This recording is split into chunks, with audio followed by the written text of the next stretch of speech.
जय हिंद साथियों। कैसे हैं आप सभी। स्टडी विद शैलेंद्र में आपका स्वागत है और हम एमपी पटवारी के लिए भारत का भूगोल डिस्कस कर रहे हैं और क्लास नंबर 17 रहेगी। और इस वीडियो के अंदर हम कुछ फैक्चुअल इंफॉर्मेशन आपके साथ डिस्कस करेंगे। राइट, फैक्चुअल डेटा को इस वीडियो के अंदर हम जो है वो डिस्कस करने वाले हैं। आई थिंक भारत के भूगोल को लेकर हमारा एक से दो वीडियोस और होंगे। उसके बाद हमारा भारत का भूगोल जो है वो ख़त्म हो जाएगा। एमपीजीए को हम जो है स्टार्ट कर लेंगे। ठीक है।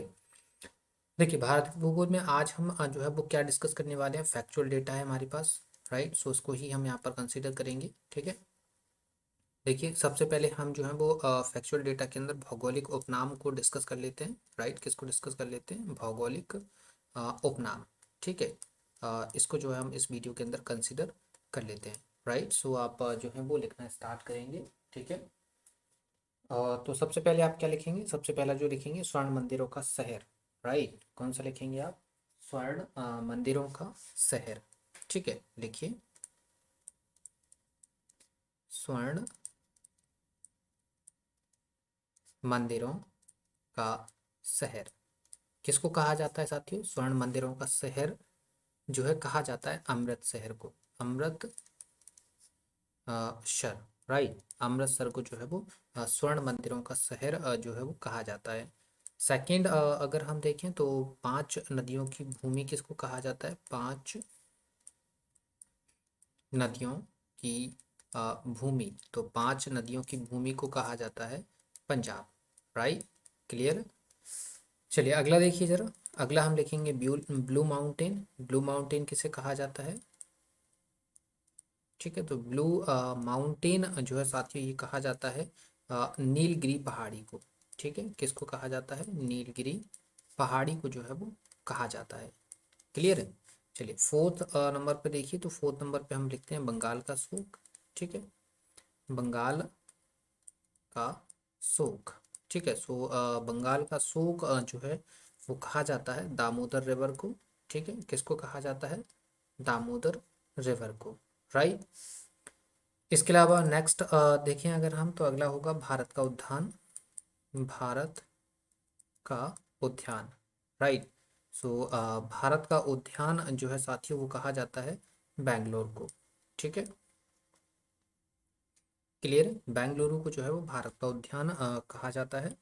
नेक्स्ट अगला हम अगर अब देखें तो अगला लिखिए जरा, भारत का प्रवेश द्वार किसको कहा जाता है? भारत का प्रवेश द्वार। राइट, सो भारत का जो प्रवेश द्वार है साथियों वो कहा जाता है मुंबई को। किसको कहा जाता है मेरे साथियों? मुंबई को कहा जाता है। ठीक है, क्लियर। इसके अलावा अगला अगर हम देखें तो लिखिए पूर्व का वेनिस। पूर्व का वेनिस किसको कहा जाता है? तो पूर्व का जो वेनिस है साथियों वो कहा जाता है कोचीन को। राइट, किसको कहा जाता है? कोचीन को जो है वो कहा जाता है। ठीक है, क्लियर। इसके अलावा अगला देखिए, अगला हम लिखेंगे तो लिखिए भारत में मसालों का बगीचा। भारत में मसालों का बगीचा जो है वो किसको कहा जाता है? भारत में मसालों का बगीचा जो है वो केरल को कहा जाता है। ठीक है, किसको कहा जाता है? केरल या केरला जो है हम इसको बोल सकते हैं। ठीक है, अगला आप लिखेंगे, अगला लिखिए भारत का स्विट्जरलैंड। भारत का स्विट्जरलैंड जो है वो किसको कहा जाता है? तो भारत का जो स्विट्जरलैंड है वो कहा जाता है कश्मीर को। राइट, किसको कहा जाता है मेरे साथियों? कश्मीर को कहा जाता है। अगला देखिए जरा। अगला आप लिखिए, अगला लिखेंगे आप डायमंड हार्बर। राइट, क्या लिखेंगे? Diamond harbour. राइट, ये जो है वो किसको कहा जाता है? तो डायमंड हार्बर जो है साथियों ये कहा जाता है कोलकाता को। राइट, किसको कहा जाता है? कोलकाता को जो है वो कहा जाता है। ठीक है, इसके अलावा नेक्स्ट लिखेंगे सात टापुओं का नगर। सात टापुओं का नगर। राइट, सात टापुओं का जो नगर है वो कहा जाता है मुंबई को। ठीक है, किसको कहा जाता है? मुंबई को कहा जाता है। इसके अलावा अगर हम देखें जुड़वा शहर। राइट, क्या? जुड़वा शहर, तो जुड़वा शहर जो है कहा जाता है हैदराबाद और सिकंदराबाद को। ठीक है, हैदराबाद और सिकंदराबाद को जो है वो कहा जाता है क्या, जुड़वा शहर। ठीक है, क्लियर। अगला देखिए, अगला लिखिए झीलों का नगर। झीलों का नगर, राइट। झीलों का नगर किसको कहा जाता है, तो झीलों का नगर कहा जाता है श्रीनगर को। राइट, किसको कहा जाता है, श्रीनगर को कहा जाता है, राइट। इसके अलावा नेक्स्ट अगर हम देखें तो अगला लिखिए मंदिरों व घाटों का नगर। ठीक है, तो मंदिरों और घाटों का जो नगर है वो कहा जाता है वाराणसी को। किसको कहा जाता है मेरे साथियों, कहा जाता है वाराणसी को। अगला अगर हम देखें तो लिखिए नवाबों का शहर। नवाबों का शहर किसको कहा जाता है, नवाबों का शहर कहा जाता है लखनऊ को। ठीक है, किसको कहा जाता है, लखनऊ को जो है वो कहा जाता है। ठीक है, क्लियर। इसके अलावा अगला आप लिखिए, लिखेंगे उत्तर भारत की अर्थव्यवस्था का मेरुदंड। व्यवस्था का मेरुदंड जो है वो किसको कहा जाता है मेरे साथियों, तो वो कहा जाता है गंगा नदी को। ठीक है, किसको कहा जाता है, गंगा नदी को जो है वो कहा जाता है। क्लियर। अगला देख लीजिए जरा। अगला आप लिखेंगे बिहार का शोक। बिहार का शोक किसको कहा जाता है, ये हम बता चुके हैं आपको। बिहार का शोक जो है वो कहा जाता है कोसी नदी को। राइट, किसको कहा जाता है मेरे साथियों, कोसी नदी को कहा जाता है। क्लियर। इसके अलावा भारत का हॉलीवुड किसको कहा जाता है, वो देख लीजिए आप। भारत का हॉलीवुड, राइट। सो भारत का जो हॉलीवुड है मेरे साथियों वो कहा जाता है मुंबई को। ठीक है, किसको कहा जाता है, मुंबई को भारत का हॉलीवुड कहा जाता है। क्लियर है। अगला देखिए जरा। अगला आप लिखेंगे इस्पात नगरी। क्या लिखेंगे, इस्पात नगरी। तो इस्पात नगरी जो है वो कहा जाता है जमशेदपुर को। ठीक है, क्या बोला जाता है, जमशेदपुर को बोला जाता है, राइट। इसके अलावा अगला देखिए। अगला लिखेंगे उत्तर प्रदेश का जावा। राइट, क्या, उत्तर प्रदेश का जावा, राइट। सो उत्तर प्रदेश का जावा जो है वो किसको कहा जाता है, गोरखपुर को कहा जाता है। ठीक है, किसको कहा जाता है, गोरखपुर को कहा जाता है, राइट। इसके अलावा अगला लिखिए समुद्र पुत्र। ठीक है, क्या लिखेंगे, समुद्र पुत्र। समुद्र पुत्र किसको कहा जाता है, समुद्र पुत्र कहा जाता है लक्षद्वीप को। राइट, किसको कहा जाता है, लक्षद्वीप को कहा जाता है। इसके अलावा हम देखें तो दक्षिण का कश्मीर किसको बोला जाता है, ये आप देख लीजिए। दक्षिण का कश्मीर, तो दक्षिण का जो कश्मीर है साथियों ये बोला जाता है केरल को, राइट। इसके अलावा अगर हम देखें तो भारत का मैनचेस्टर किसको कहा जाता है, ये आपको पता होगा। भारत का मैनचेस्टर, मैनचेस्टर किसको कहा जाता है, ये आपको पता होगा, ये कहा जाता है अहमदाबाद को। ठीक है, किसको कहा जाता है, ये कहा जाता है अहमदाबाद को, राइट। क्लियर है। अगला देखिए जरा। अगला लिखें भारत का पेरिस। भारत का पेरिस। ठीक है, तो जो भारत का पेरिस है वो कहा जाता है जयपुर को। और जयपुर को एक और नाम से जाना जाता है, जयपुर को हम पिंक सिटी भी जो है वो बोला करते हैं, राइट। क्या बोला करते हैं, पिंक सिटी बोला करते हैं। ठीक है, इसके अलावा अगला देखिए। अगला लिखेंगे दक्षिण की गंगा, राइट। क्या बोलेंगे, दक्षिण की गंगा। तो दक्षिण की जो गंगा है मेरे साथियों वो है आपकी गोदावरी, राइट। कौन सी है, गोदावरी है। ठीक है, इसके बाद अगला देखिए जरा। हम नेक्स्ट लिखें ईश्वर का निवास स्थान क्या है, ईश्वर का निवास स्थान, राइट। सो ईश्वर का जो निवास स्थान है वो आपका प्रयागराज। क्या है आपका, प्रयागराज। ठीक, क्लियर। जैसे हम पूर्व में इलाहाबाद के नाम से जानते थे, किस नाम से जानते थे इसको, पूर्व में हम इलाहाबाद के नाम से जो है वो जाना करते थे, राइट। इसके अलावा अगला देखें तो महलों का शहर, महलों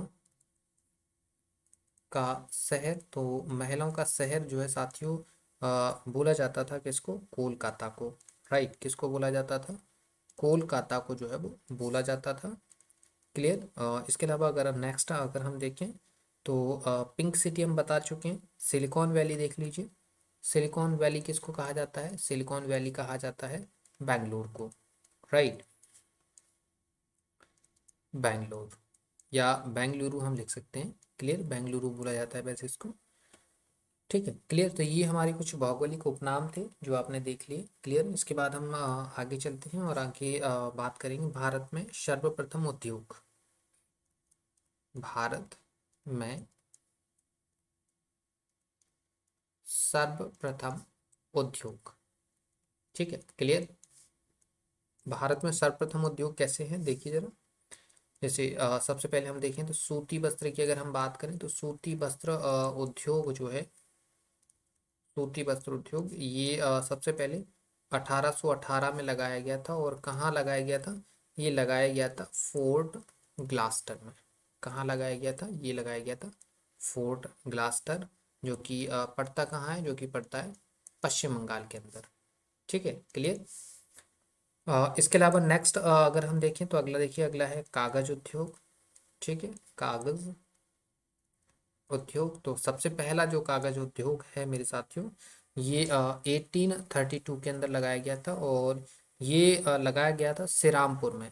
कहाँ पर लगाया गया था, सिरामपुर के अंदर लगाया गया था। और ये भी आपका मेरे साथियों पड़ता है पश्चिम बंगाल के अंदर, ठीक है, क्लियर। अगला देखिए, अगला है चीनी उद्योग। कौन सा है, चीनी उद्योग है अगला।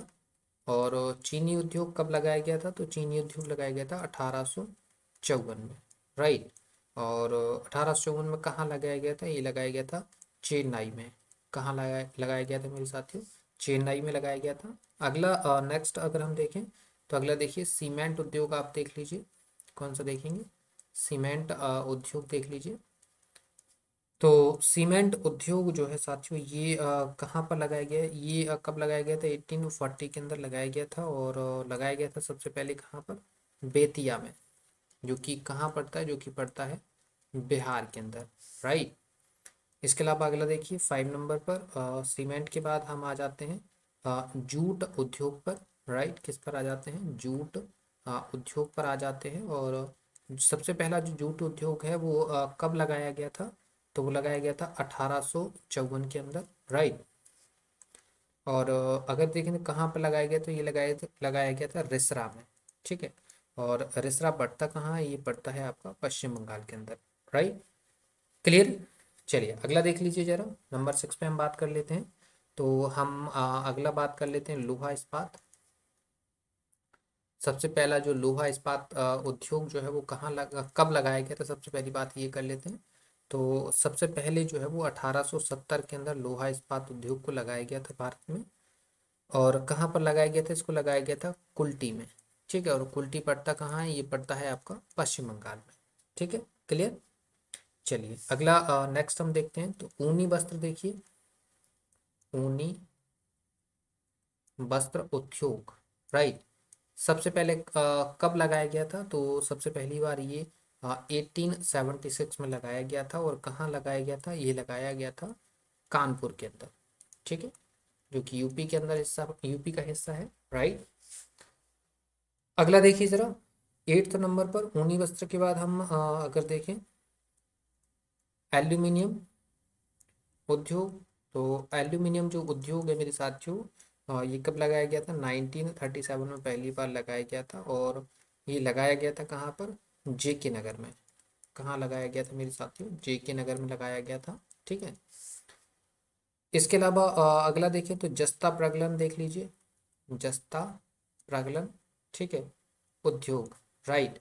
सो ये अजस्ता प्रगलन उद्योग जो है ये सबसे पहली बार कब लगाया गया था, 1967 के अंदर लगाया गया था। ये कहाँ लगाया गया था, अलवाई में लगाया गया था। और अलवाई कब पड़ता कहाँ है, और अलवाई पड़ता है केरला के अंदर।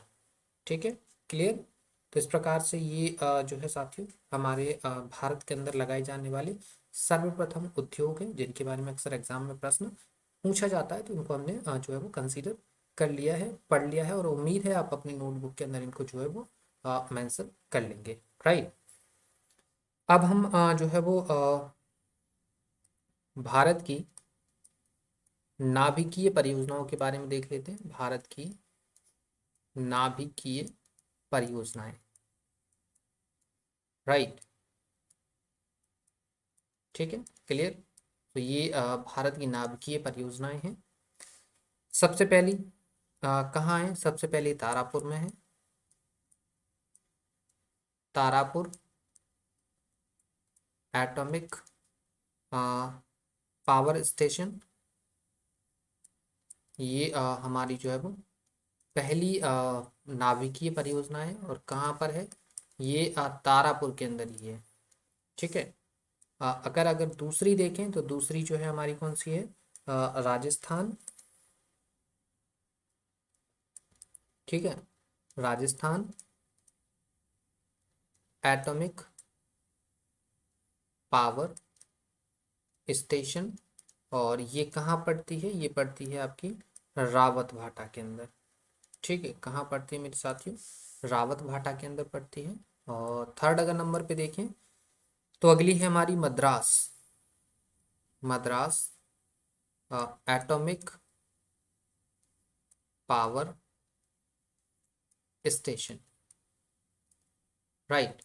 एटॉमिक पावर स्टेशन जो है ये कहाँ है? ये कलपक्कम में है। कहाँ पर है? Kalpakkam.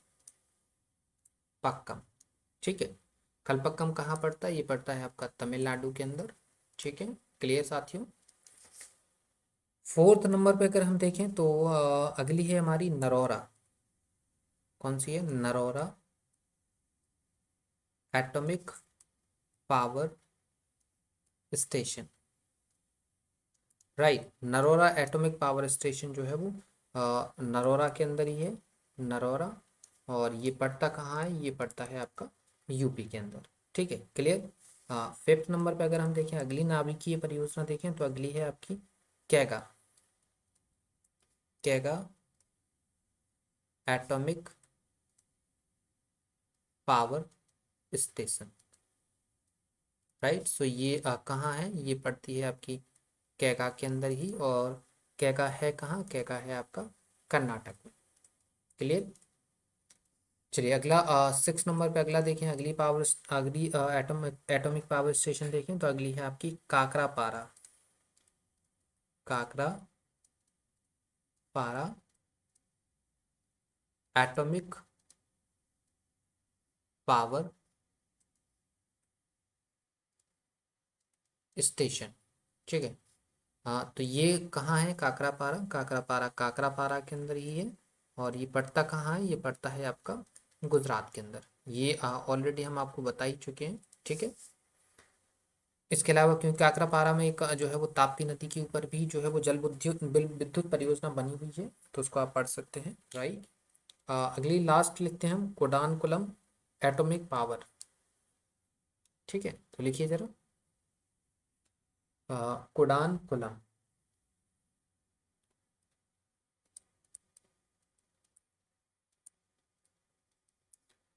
Atomic power station. Right. ये पड़ता कहाँ है? ये पड़ता है आपका कुडानकुलम में। ठीक है, कुडानकुलम में ही पड़ता है। और कुडानकुलम कहाँ है? ये आपका है तमिलनाडु के अंदर। तो तमिलनाडु के अंदर दो जो है वो परियोजनाएं हैं। ठीक है, दो नाम की हैं। एक कलपक्कम में है जो कि मद्रास एटॉमिक पावर स्टेशन के नाम से है, और एक आपकी Kudankulam power atomic power station के नाम से हो गई। तो भारत में टोटल 7 नाभिकीय परियोजनाएं हैं। ठीक है, क्लियर। नाभिकीय विद्युत परियोजनाएं हैं। इसके अलावा हम भारत की जो है वो इंटरनेशनल एयरपोर्ट्स की डिस्कस कर लेते हैं। International airports. ठीक है, भारत के जो इंटरनेशनल एयरपोर्ट्स हैं उनको डिस्कस कर लेते हैं। जैसे एक है इंदिरा गांधी। इंदिरा गांधी अंतरराष्ट्रीय हवाई अड्डा। राइट। तो अंतर्राष्ट्रीय इंदिरा गांधी अंतर्राष्ट्रीय हवाई अड्डा कहाँ है? ये है आपका न्यू दिल्ली के अंदर। Right, clear. सेकंड अगर हम देखें तो छत्रपति शिवाजी अंतर्राष्ट्रीय हवाई अड्डा जो है वो कहाँ है? तो छत्रपति शिवाजी अंतर्राष्ट्रीय हवाई अड्डा है मुंबई के अंदर। राइट, कहाँ है मेरे साथियों? मुंबई के अंदर है। अगला देखिए जरा, अगला है नेताजी सुभाष चंद्र बोस अंतरराष्ट्रीय हवाई अड्डा जो है वो कहाँ है? ये है आपका कोलकाता के अंदर। राइट, कहाँ है? कोलकाता के अंदर है। अगला देखिए जरा, नंबर 4 पे आ जाइए। अन्ना अंतरराष्ट्रीय हवाई अड्डा। कौन सा? अन्ना अंतरराष्ट्रीय हवाई अड्डा कहाँ है? ये मिलेगा आपको कहाँ पर साथियों? ये मिलेगा आपको चेन्नई के अंदर। ठीक है, क्लियर हो गया आपका। अगला आ जाइए नंबर 5 पे। नंबर 5 क्या है हमारा?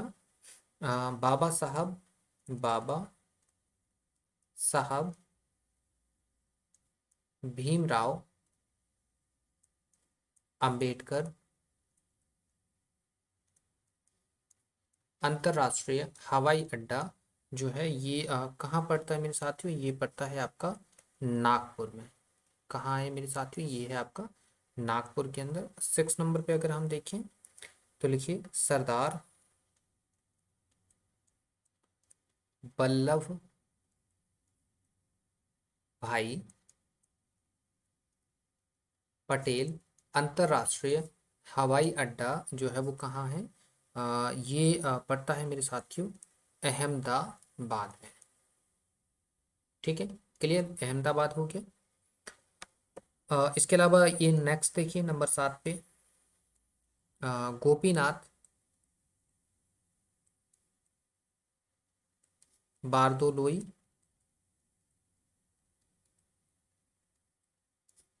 अंतरराष्ट्रीय हवाई अड्डा जो है वो कहाँ पड़ता है? ये पड़ता है आपका गुवाहाटी के अंदर। क्लियर, कहाँ पड़ता है मेरे साथियों? गुवाहाटी के अंदर पड़ता है। इसके अलावा अगला देखिए, चौधरी चरण सिंह, चौधरी चरण सिंह अंतरराष्ट्रीय हवाई अड्डा ये कहाँ पड़ता है? ये पड़ता है साथियों लखनऊ के अंदर। कहाँ पड़ता है मेरे साथियों? लखनऊ के अंदर पड़ता है। 9th नंबर पे देखिए गुरु रामदास, गुरु रामदास अंतरराष्ट्रीय हवाई अड्डा ये कहाँ पड़ता है मेरे साथियों? गुरु रामदास अंतरराष्ट्रीय हवाई अड्डा जो है वो अमृतसर में पड़ता है। ठीक है, कहाँ पड़ता है मेरे साथियों? ये पड़ता है अमृतसर के अंदर। क्लियर है। अगला देखिए 9 के बाद 10 पे आ जाइए जरा। नेक्स्ट लिखिए त्रिवेंद्रम अंतरराष्ट्रीय हवाई अड्डा। त्रिवेंद्रम अंतरराष्ट्रीय हवाई अड्डा ये कहाँ पड़ता है मेरे साथियों? ये पड़ता है आपका तिरुवनंतपुरम में। तिरुवनंतपुरम। ठीक है, क्लियर, तिरुवनंतपुरम में पड़ता है। राइट। इसके अलावा अगला देखिए 11 पे शेख अल आलम हवाई अड्डा। शेख अल आलम हवाई अड्डा जो है वो कहाँ पड़ता है मेरे साथियों? ये पड़ता है आपका श्रीनगर में। क्लियर, कहाँ पड़ता है? श्रीनगर के अंदर देखने के लिए आपको मिल जाएगा। इसके अलावा अगला देखें तो राजीव गांधी अंतर्राष्ट्रीय हवाई अड्डा। कौन सा? राजीव गांधी अंतर्राष्ट्रीय हवाई अड्डा ये कहाँ पड़ता है? ये पड़ता है आपका हैदराबाद के अंदर। राइट, कहाँ पड़ता है मेरे साथियों? हैदराबाद के अंदर पड़ता है। अगला देखिए जरा, अगला है दाबोलिम अंतर्राष्ट्रीय हवाई अड्डा। कौन सा? दाबोलिम अंतर्राष्ट्रीय हवाई अड्डा और ये कहाँ पड़ता है? ये पड़ता है आपका गोवा में। ठीक है, क्लियर। 14th नंबर पे अगर हम देखें तो कैंप गोडा अंतर्राष्ट्रीय हवाई अड्डा। कैंप गोडा अंतर्राष्ट्रीय हवाई अड्डा ये कहाँ पड़ता है? ये पड़ता है बेंगलुरु के अंदर। राइट, कहाँ पड़ता है मेरे साथियों? बेंगलुरु के अंदर पड़ता है। अगला देखिए, कितने हो चुके हैं हमारे? 14 हो चुके हैं। 15 देखिए। अगला लिखेंगे देवी अहिल्याबाई होलकर। देवी अहिल्याबाई होलकर अंतर्राष्ट्रीय हवाई अड्डा, ये कहाँ पड़ता है? ये पड़ता है आपका इंदौर के अंदर। ठीक है, क्लियर। 16 नंबर पे देखिए ज़रा, लाल बहादुर शास्त्री अंतर्राष्ट्रीय हवाई अड्डा। लाल बहादुर शास्त्री अंतर्राष्ट्रीय हवाई अड्डा, ये कहाँ पड़ता है? ये पड़ता है आपका वाराणसी में। क्लियर, कहाँ पड़ता है मेरे साथियों? वाराणसी में पड़ता है। क्लियर। चलिए तो अगला देख लेते हैं। ठीक है। अगला हम बंदरगाह डिस्कस कर लेते हैं, पोर्ट्स डिस्कस कर लेते हैं भारत के। बंदरगाह, ठीक है। तो बंदरगाह में सबसे पहले हम बात कर लेते हैं, यहाँ पे एक साइड हम बंदरगाह देखते हैं और एक साइड हम उसकी स्थिति देख लेते हैं। क्लियर। स्थिति के साथ ही हम यहाँ पर उसका कुछ अगर विशेष है तो वो भी देख लेते हैं। क्लियर। जैसे कि एक है कोलकाता बंदरगाह। ठीक है, क्लियर, कोलकाता बंदरगाह है। इसकी स्थिति अगर देखें तो इसकी स्थिति कहाँ है? इसकी स्थिति है अ, हुगली नदी पर। कहाँ है इसकी स्थिति? इसकी स्थिति है हुगली नदी पर। और अगर हम विशेष की बात करें तो इसमें सबसे पहला पॉइंट तो ये है कि ये जो है वो ज्वारीय बंदरगाह है। कैसा बंदरगाह है? ज्वारीय बंदरगाह है। ठीक है, क्लियर। सेकंड अगर हम देखें तो नदी पर स्थित प्रथम बंदरगाह है। नदी पर स्थित पहला बंदरगाह, राइट। ये आप पॉइंट आप याद रखेंगे। ठीक है, क्लियर। चलिए सेकंड बंदरगाह अगर हम देखें तो दूसरा बंदरगाह है हमारा मुंबई पोर्ट, राइट। कौन सा पोर्ट हो गया? मुंबई पोर्ट हो गया। और इसकी स्थिति अगर हम देखें तो ये है आपका अरब सागर के अंदर। कहाँ पर है ये? जो है वो साथियों अरब सागर के अंदर है। और इसके बारे में अगर हम विशेष देखें तो सबसे पहला पॉइंट तो यही है कि ये जो है वो प्राकृतिक बंदरगाह है। कैसा बंदरगाह है मेरे साथियों? ये प्राकृतिक बंदरगाह है। ठीक है। सेकंड अगर हम देखें तो देश का सबसे बड़ा बंदरगाह है। देश का सबसे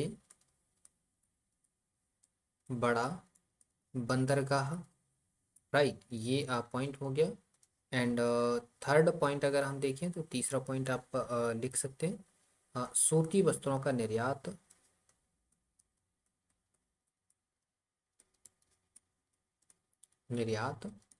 किया जाता है,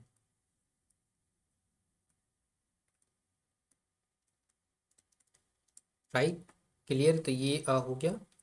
नेक्स्ट अगर हम देखें तो थर्ड नंबर पे आ जाइए। तीसरा बंदरगाह अगर हम देखें तो तीसरा लिखते हैं हम चेन्नई बंदरगाह। ठीक है, तीसरा चेन्नई हो गया। इसकी अगर हम स्थिति अगर देखें तो ये है आपका बंगाल की खाड़ी में। कहाँ पर है? बंगाल की खाड़ी के अंदर है, राइट। और अगर इसके बारे में कुछ विशेष देखना चाहें तो सबसे पहला अगर हम देखें तो पूर्वी तट पर स्थित, पूर्वी तट पर स्थित सबसे पुराना बंदरगाह, राइट। सबसे पुराना बंदरगाह, राइट। क्लियर है, ये हो गया आपका। अगला अगर हम देखें नेक्स्ट बंदरगाह देखिए जरा। अगला है हमारा कोच्चि, राइट। कौन सा हो गया? कोच्चि बंदरगाह हो गया। और अगर हम इसकी सिचुएशन देखें, स्थिति देखें तो ये है आपका साथियों अरब सागर में। कहाँ है? अरब सागर में है। और इसके बारे में अगर हम विशेष देखें तो लिख लीजिए, इसका विशेष क्या है? मालाबार तट पर, मालाबार तट पर वेम्बनाड झील के किनारे स्थित,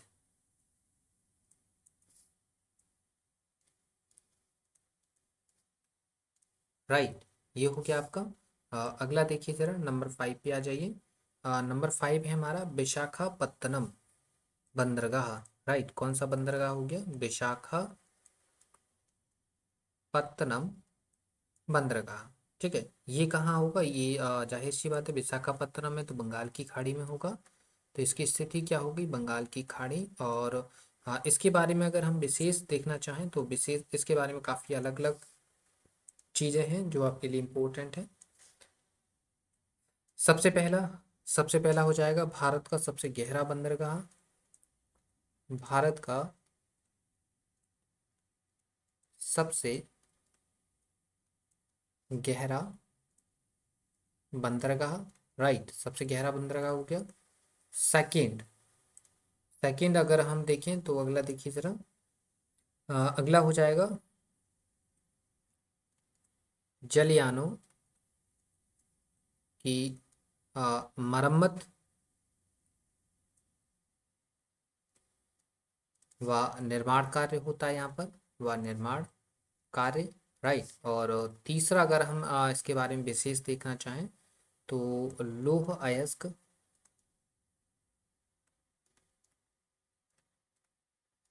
का जापान निर्यात। Right, clear. तो लौह अयस्क जो है वो जापान के लिए निर्यात किया जाता है, कहाँ से? विशाखापत्तनम से। ठीक है, क्लियर। अगला 6 नंबर पे आ जाइए, छठवां नंबर देखिए। अगला हम लिखेंगे तो अगला लिखिए जरा, पारादीप। कौन सा? पारादीप बंदरगाह हो जाएगा। राइट, और पारादीप बंदरगाह अगर इसकी स्थिति अगर हम देखें तो इसकी स्थिति जो है वो बंगाल की खाड़ी में है। बंगाल की खाड़ी में इसकी जो है वो स्थिति है। और ये पड़ता कहाँ है? ये पड़ता है आपका उड़ीसा के अंदर। ठीक है, तो कंफ्यूज नहीं होना है। पारादीप के अलावा नेक्स्ट अगला देखें तो अगला हो जाएगा तूतीकोरिन। तो तूती कोरीन बंदरगाह। ठीक है, तूतीकोरिन बंदरगाह जो है साथियों, ये कहाँ पड़ता है? ये भी जो है वो बंगाल की खाड़ी में ही पड़ता है। कहाँ पड़ता है? बंगाल की खाड़ी के अंदर पड़ता है। राइट, और इसकी जो सिचुएशन है इन स्टेट अगर हम बात करें तो ये पड़ता है आपका तमिलनाडु के अंदर। राइट, कहाँ पड़ता है? तमिलनाडु के अंदर पड़ता है। अगली अगर हम देखें, अगला लिखिए मरमागांव। मरमा गांव। राइट, मरमागांव, ये जो पोर्ट है, ये जो बंदरगाह है, ये पड़ता है आपका अरेबियन सी के अंदर, अरब सागर के अंदर पड़ता है। और इन स्टेट अगर इसकी सिचुएशन देखें तो इसकी सिचुएशन गोवा है। राइट, क्लियर है। ये जो है आपको समझ में आ गया। 9 नंबर पे आ जाइए, अगला देखिए जरा। अगला हम देखें कांडला। ठीक है, कौन सा देखें? कांडला। तो कांडला जो पोर्ट है ये भी जो है वो साथियों कहाँ पड़ता है? अरब सागर में पड़ता है। कहाँ पड़ता है मेरे साथियों? ये पड़ता है अरब सागर के अंदर। और इन स्टेट अगर इसकी सिचुएशन देखें तो इन स्टेट इसकी सिचुएशन है गुजरात।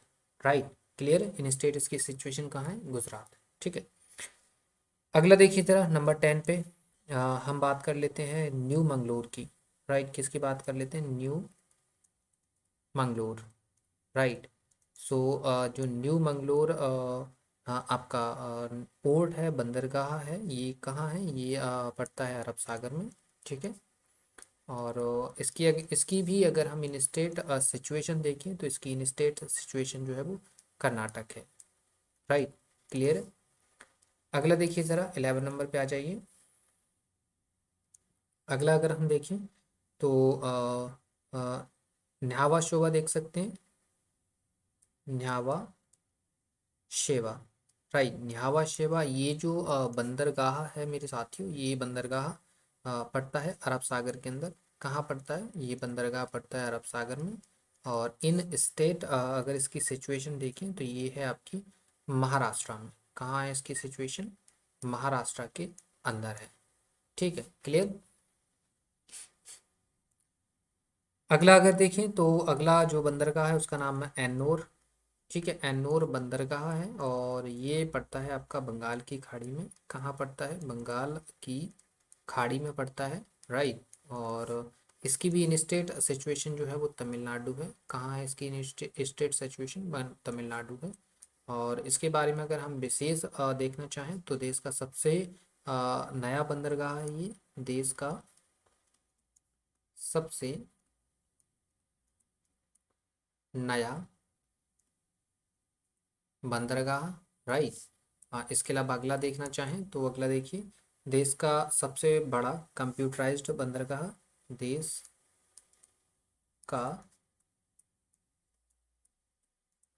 सबसे बड़ा कंप्यूटराइज्ड बंदरगाह, राइट, क्लियर।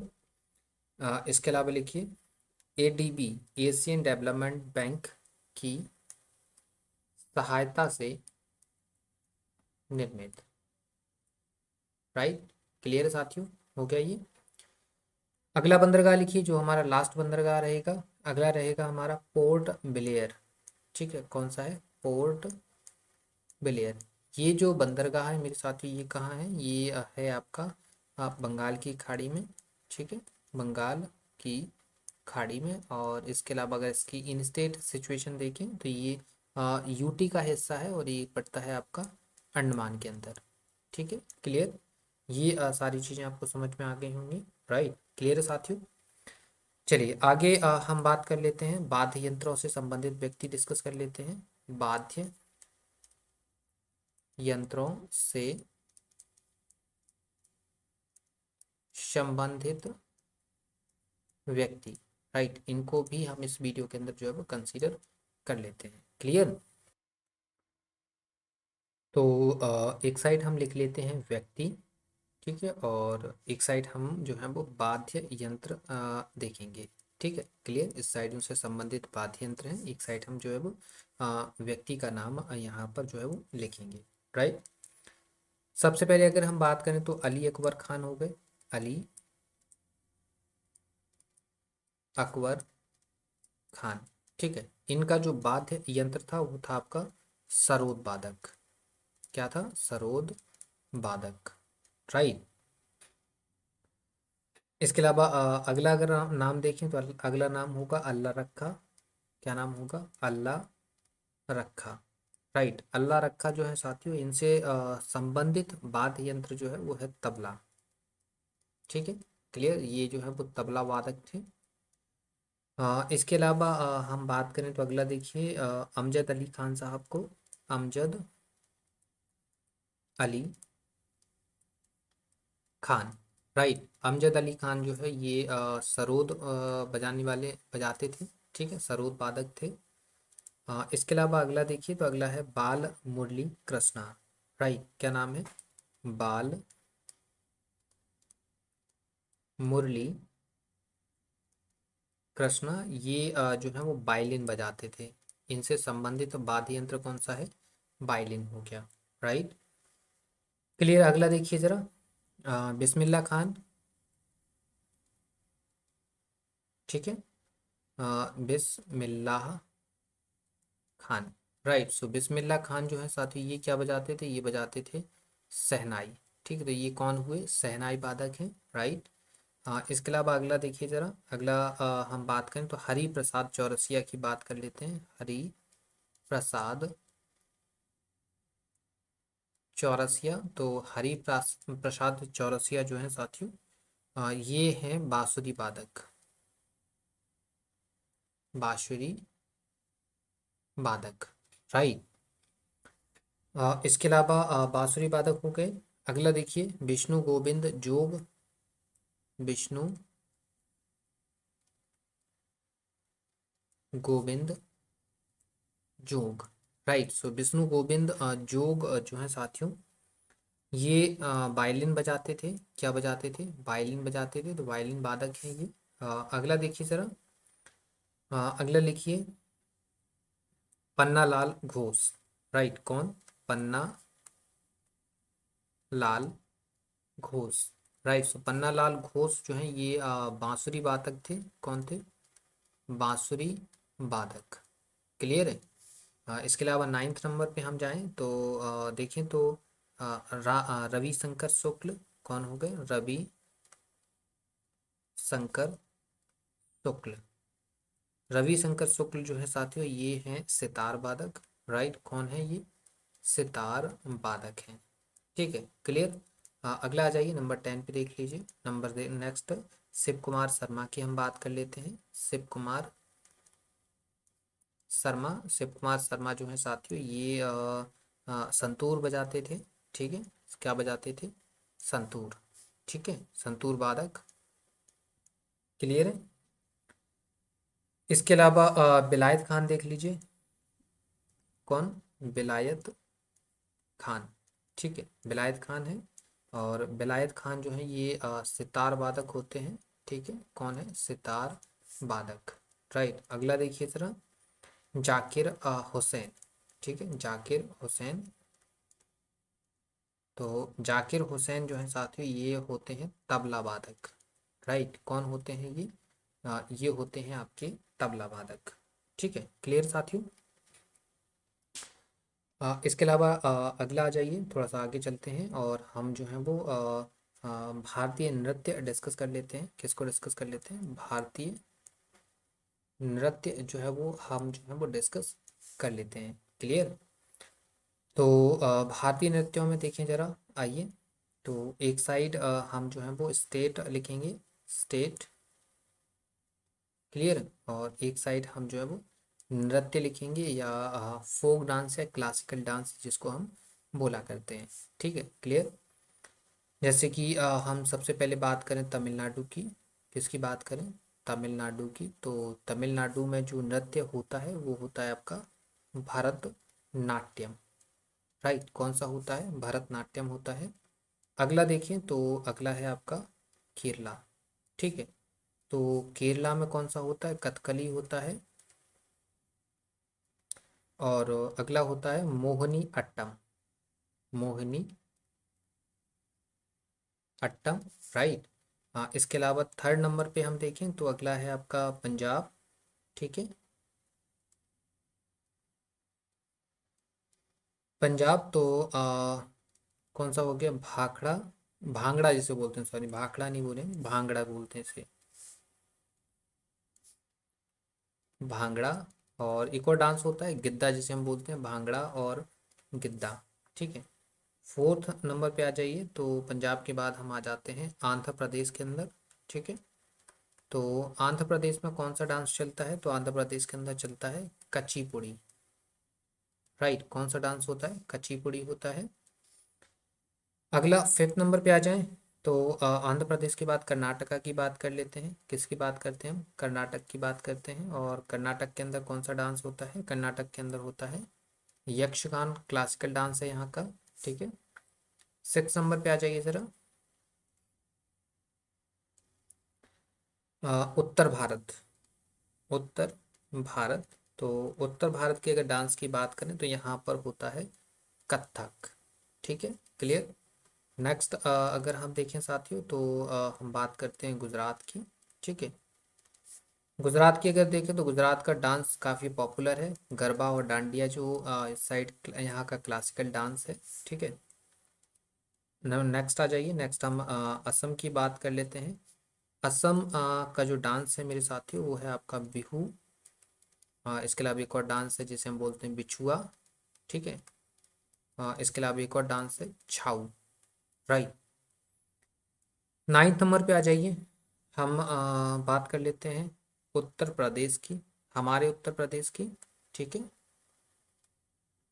क्लियर। तो उत्तर प्रदेश में यहाँ का जो फोक डांस है उसमें एक तो नौटंकी हो गया, एक रासलीला हो गया। राइट, इसके अलावा एक डांस होता है कजरी। ठीक है, कजरी का मेला भी लगता है। इसके अलावा राई। क्लियर। तो ये जो है वो भारतीय नृत्य हो गए जिनको आपको याद कर लेना है। क्लियर है। इसके अलावा हमारा लास्ट टॉपिक बचता है रक्षा प्रौद्योगिकी, इसको भी डिस्कस कर लेते हैं। ठीक है, रक्षा प्रौद्योगिकी। राइट, तो रक्षा प्रौद्योगिकी को हम डिस्कस कर लेते हैं। रक्षा प्रौद्योगिकी काफ़ी बड़ा टॉपिक है, थोड़ा सा हम कम करके आपको बता देते हैं। ठीक है, बाकी करंट अफेयर का हिस्सा हो जाता है ये। तो करंट अफेयर में तो हम इसको डिस्कस करेंगे और हम बहुत ही जल्द जो है वो प्रतियोगिता दर्पण की सीरीज लेकर आने वाले हैं जो सभी एग्जाम्स के लिए बराबर बेनिफिशियल रहेगी। इसमें हम करंट अफेयर के साथ साथ स्टैटिक जीके को भी कंप्लीट करेंगे। ठीक है, तो अभी एमपी पटवारी का पेपर चल रहा है, एमपी पटवारी खत्म होने वाली है, तो फिर नए सिरे से हम जो है वो एसएससी का कोर्स लॉन्च करेंगे। एसएससी में हम सीजीएल, सीएचएसएल और एमटीएस, इन तीनों को टारगेट करेंगे। इन तीनों टारगेट के साथ साथ हम इसमें science, history, polity, geography, economics, static और करंट अफेयर, इतने सारे सब्जेक्ट्स जो हैं वो कंप्लीट करते हुए चलेंगे। क्लियर है? पर आपको जो है वो सपोर्ट बना के रखना होगा, हमारे साथ सपोर्ट बना के रखेंगे, आपको एक बेहतरीन कंटेंट जो है वो देखने के लिए मिलेगा। राइट, सबसे पहले हम बात करते हैं नाग मिसाइल के बारे में। किसके बारे में बात कर लेते हैं? नाग मिसाइल के बारे में बात कर लेते हैं। तो लिखिए, भारत की टैंक रोधी मिसाइल। कैसी मिसाइल है मेरे साथियों? ये है आपकी टैंक रोधी मिसाइल है। ठीक है, और इसकी अगर हम मारक क्षमता की बात करते हैं, मारक क्षमता, तो मारक क्षमता इसकी जो है वो 4 किलोमीटर। Right, clear. अगला देखिए नंबर 2 पे, पृथ्वी की अगर हम बात करें, पृथ्वी जो मिसाइल है वो कैसी मिसाइल है? तो पृथ्वी जो मिसाइल मिसाइल है मेरे साथियों, ये सतह से सतह से सतह पर मार करने वाली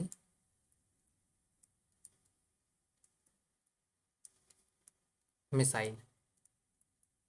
राइट, सतह से सतह पर मार करने वाली मिसाइल है।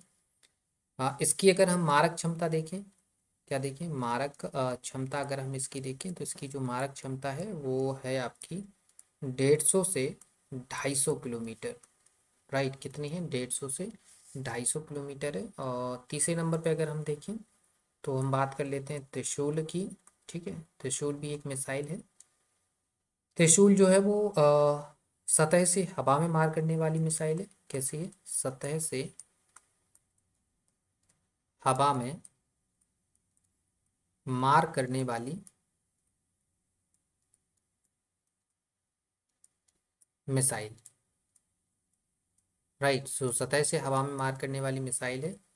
इसके अलावा इसकी हम अगर हम मारक क्षमता की बात करें साथियों, तो इसकी जो मारक क्षमता है वो है आपकी 0.5 से लेकर 0.9 किलोमीटर तक। ठीक है, क्लियर। सॉरी, 0.9 नहीं, 9 किलोमीटर। राइट, कितनी है? 9 किलोमीटर है।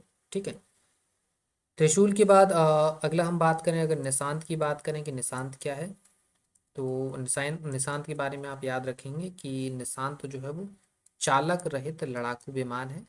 चालक रहित लड़ाकू विमान हो गया। Right, clear. ये हो गया आपका। अगला देखिए जरा, नेक्स्ट हम बात करते हैं पिनाका की। ठीक है, तो पिनाका के बारे में जरा देखिए। पिनाका जो है वो मल्टी बैरल रॉकेट लॉन्चर है। राइट, कैसा है? मल्टी बैरल रॉकेट लॉन्चर है। Right, clear. इसके अलावा अगला देखें अगर हम, तो अस्त्र की अगर हम बात करें, अस्त्र क्या है? ठीक है, तो अस्त्र के बारे में लिखिए जरा। हवा में मार करने वाला प्रक्षेपास्त्र है ये। हवा से हवा में मार करने वाला प्रक्षेपास्त्र है। राइट, सो ये आप याद रखेंगे। ठीक है, और इसकी अगर हम मारक क्षमता की बात करें, मारक क्षमता, ठीक है, तो मारक क्षमता इसकी जो है वो 25 से 40 किलोमीटर है। कितनी है? 25 से 40 किलोमीटर। Right, clear. इसके अलावा अगला देखिए, अगला है धनुष। ठीक है, कौन सी है? धनुष है। तो धनुष की अगर हम बात करें, तो पृथ्वी मिसाइल का नौसैनिक संस्करण है ये। पृथ्वी मिसाइल का नौसैनिक संस्करण है ये। ठीक है, कैसा संस्करण है ये? नौसैनिक संस्करण है। राइट, क्लियर है। ये पॉइंट हो गया आपका। अगला पॉइंट देख लीजिए जरा, अग्नि की बात कर लेते हैं। किसकी बात कर लेते हैं? अग्नि मिसाइल आपने नाम सुना होगा। ठीक है। अग्नि में तीनों वेरिएंट की बात कर लेते हैं, अग्नि प्रथम, अग्नि द्वितीय और अग्नि तृतीय। ठीक है, क्लियर। तो तृतीय की तो बात नहीं करते हैं, तृतीय के बारे में आपको खुद देखना पड़ेगा, सर्च करना पड़ेगा। अग्नि टू तक हम बता देते हैं। अभी तो अग्नि फाइव भी आ चुकी है। ठीक है। अ, अग्नि प्रथम की बात करें, अग्नि के बारे में तो ये याद रखना, ये सतह से सतह पर मार करती है। कहाँ करती है? सतह से सतह पर मार, राइट। इसकी अगर हम मारक क्षमता की बात करें तो इसकी जो मारक क्षमता है अग्नि प्रथम की, वो है आपकी 1200 से 1500 किलोमीटर, राइट। अग्नि सेकेंड की अगर हम बात करें तो इसकी मारक क्षमता है 3000 किलोमीटर तक। ठीक है। अग्नि पाँच की तो समथिंग 5 से 7 हजार के बीच में इसकी रेंज है। ठीक है, आप सर्च कर लीजिएगा एक बार। अगला देखें तो अगली जो है वो आकाश आप लिखेंगे। आकाश के बारे में लिखिए ज़रा। लिखेंगे सतह से हवा में, सतह से हवा में मार, राइट। सतह से हवा में मार अगर देखें तो इसकी अगर हम मारक क्षमता देखें, क्या देखें? मारक क्षमता। तो इसकी जो मारक क्षमता है मेरे साथियों, ये है आपकी 25 से 30 किलोमीटर। ठीक है, क्लियर। इसके अलावा अगर हम देखें ब्रह्मोस, ठीक है, तो ब्रह्मोस जो मिसाइल है, ये ब्रह्मोस मिसाइल जो है वो सुपरसोनिक क्रूज मिसाइल है। Super sonic cruise missile. ठीक है, सुपरसोनिक मिसाइल उन मिसाइलों को बोलते हैं जो ध्वनि की गति से तेज चलती हैं। ठीक है। इसकी अगर हम मारक क्षमता देखें, मारक क्षमता, तो इसकी जो मारक क्षमता है मेरे साथियों, ये है आपकी 290 किलोमीटर, राइट। ठीक है, क्लियर। चलिए अगला देखिए ज़रा। अगला हम बात कर लेते हैं शौर्य के बारे में। ठीक है, अगला देखिए, लिखिए शौर्य, क्लियर। शौर्य के बारे में अगर हम बात करें तो ये सतह से सतह पर मार करती है, सतह से सतह पर मार, राइट। इसकी अगर हम मारक क्षमता की बात करें, मारक क्षमता, ठीक है, तो इसकी जो मारक क्षमता होगी मेरे साथियों, वो होगी आपकी साढ़े साढ़े 700 किलोमीटर, राइट, क्लियर। इसके अलावा अगली मिसाइल देखें तो अगली लिखिए आप बराक। ठीक है, और बराक के बारे में आप ज़रा लिखना स्टार्ट करिए। लिखिए मिसाइल रोधी प्रक्षेपास्त्र। ठीक है, मिसाइल रोधी प्रक्षेपास्त्र है ये।